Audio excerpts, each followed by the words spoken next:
Olá pessoal, aqui é o professor Messias. Vamos dar início ao nosso curso, lembrando que nosso programa contempla funções afim, quadrática, exponencial e noções gerais de estatística, mas para poder subsidiar o nosso estudo, eu resolvi fazer 2 vídeos introdutórios apresentando alguns conceitos que são importantes para que a gente possa ter uma melhor compreensão do conteúdo que segue, né? Então, nesse primeiro vídeo, eu vou dar uma explanação muito rápida, para relembrar o sistema de coordenadas, do plano cartesiano ortogonal. No próximo vídeo, vamos dar uma noção geral e definição de função, e a partir do terceiro vídeo a gente entra propriamente dito na ementa da disciplina a partir da função afim, ok? Então vamos lá. Para falar do plano cartesiano, é importante que a gente saiba que é uma representação, o plano cartesiano cuida de uma representação gráfica, de um sistema de coordenadas. E o que seria um sistema de coordenadas? Um sistema de coordenadas, na verdade, é um mecanismo com o qual eu utilizo para localizar pontos. Por exemplo, na superfície da Terra, com uma informação de latitude e longitude, eu posso ter uma localização precisa de determinado lugar. Então, trazendo essa mesma lógica para o plano, estabelecendo no plano um sistema cartesiano ortogonal de coordenadas, eu vou chamar esse plano de plano cartesiano. Então vamos apresentar o que seria esse sistema cartesiano ortogonal de coordenadas. Pois bem, suponho que a gente tenha uma lembrança razoável dos conceitos de conjuntos, conjunto dos números naturais, inteiros, racionais, reais, e nesse estudo vocês foram apresentados a reta real, que era uma forma de eu representar graficamente os números reais. Então aqui, para a construção do plano cartesiano ortogonal, nós vamos lançar a mão de 2 retas dentro do universo dos números reais. Uma reta horizontal e outra vertical. Essa reta horizontal nós vamos comumente chamar de eixo X, e a reta vertical nós iremos chamar de eixo Y, como um facilitador de associação direta. Mas na verdade esse eixo que a gente vai chamar de eixo X, ele recebe o nome de eixo das abscissas, e o eixo Y recebe o nome de eixo das ordenadas. Então como é que funciona o meu sistema de localização? Funciona assim: eu preciso ter um referencial. No caso, eu escolho um ponto, e a partir desse ponto eu traço essas 2 retas perpendicularmente. Inclusive o fato delas serem perpendiculares, elas formam aqui um ângulo de 90 graus, é que faz com que o plano se chame ortogonal. Pois bem, então a partir desse sistema, permite para mim localizar qualquer ponto dentro desse plano, no caso a superfície do quadro, mas lembrando, esse modelo eu posso deslocar a partir de um referencial para qualquer superfície plana. Então vamos lá. Como funciona? Eu quero localizar, por exemplo, um ponto bem aqui.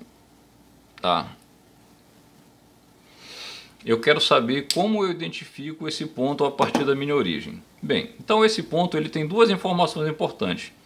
Ele vai ter uma distância na horizontal e ele vai ter uma distância na vertical em relação à origem. Essas são as coordenadas desse ponto. Então aqui tendo um valor qualquer de x e um valor qualquer de y, eu digo que meu ponto tem coordenadas x e y. Ok. Esse ponto ele vai receber um nomezinho, que é par ordenado. Então qualquer ponto no plano cartesiano ele é um par ordenado, que significa dizer o quê? que ele pode ser obtido a partir de duas informações, por isso é um par, né? E ordenado porque essas informações vão vir sempre na mesma ordem. Qual é a ordem? Primeiro o valor da abscissa, ou seja, primeiro eu informo a localização horizontal em relação à origem, depois o valor da ordenada, que é a localização vertical em relação à origem, tá? Vamos dar um exemplo para fechar e ficar bem claro, né, como é que funciona a localização no par ordenado, tá? Vamos usar a imaginação agora, né? Perdão. Só para lembrar, né, eu estou aqui no primeiro quadrante. O plano cartesiano, né, a partir do primeiro, ele tem uma descrição no sentido anti-horário dos quadrantes, né, porque a partir desse referencial eu dividi o plano em 4 regiões. Essa região, essa, né? Essa primeira região eu chamo de primeiro quadrante, segundo quadrante, terceiro quadrante, quarto quadrante. Nessa ordem, essa é uma convenção, ok? Então tá, vamos lá. Então vamos dar um exemplo, né? Então, como eu poderia utilizar essa noção geral? Suponhamos que eu gostaria de informar a um eletricista onde eu gostaria que ele colocasse uma tomada em uma determinada parede, né? Então vamos lá. Supondo que a parede em questão é uma parede localizada aqui, ó, aqui no primeiro quadrante, tá? Né? Então imagine que essa parte aqui é a junção da parede com o piso, tá? E aqui eu tenho a junção da parede com uma outra parede, tá? E aí eu digo para ele, olha, eu gostaria que você colocasse essa tomada a 1 metro de distância do chão, né, e que ela estivesse localizada a 3 metros de distância da outra parede, né? Então vamos lá. A 3 metros de distância da parede vai ficar aqui, olha, 1, 2, 3 metros, né? Essa é a distância no eixo horizontal. E eu disse, olha, eu quero que ela esteja a 1 metro de altura do chão, tá? Então aqui eu marco 1 metro de altura do chão, né, em relação ao piso, e pronto, tá? Esse ponto aqui, de coordenadas 3 e 1, né, na planta onde eu vou indicar o posicionamento dessa tomada, indica com perfeição a localização onde ela deve ser colocada, tá? Só lembrando que o ponto 1 e 3, ele dá uma localização completamente diferente dessa, tá?